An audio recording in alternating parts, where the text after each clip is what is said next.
तुम्हाला माहिती आहे, ज्यावेळेस तुम्ही स्टेजवरून बोलत असता तर लोकांना जर आकर्षित करायचं असेल तर आपला आवाज हा दमदार असला पाहिजे.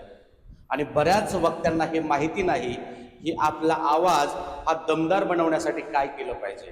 त्यासाठी एक एक्सरसाइज सांगतो. हा एक्सरसाइज करा, तुमचा आवाज नक्कीच दमदार झाल्याशिवाय राहणार नाही.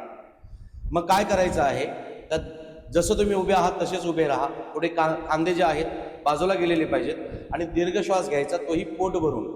म्हणजे कशा पद्धतीने मी घेऊन दाखवतो.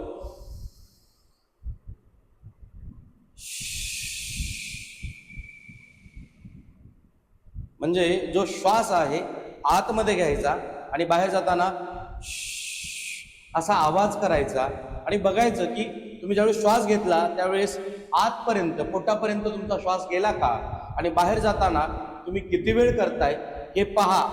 कारण फक्त आवाज हा गळ्यातून निघत नाही, तर आवाज हा श्वासातून निघतो. म्हणून तुमचं श्वासावरती नियंत्रण असणं आवश्यक आहे, श्वासावरती कंट्रोल असणं आवश्यक आहे.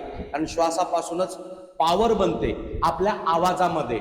म्हणून श्वास खोलवर कसा घेता येईल आणि बोलता कसं येईल याचा सराव करा, म्हणजे तुम्ही उत्कृष्ट वक्ते बनणार म्हणजे बनणार. धन्यवाद.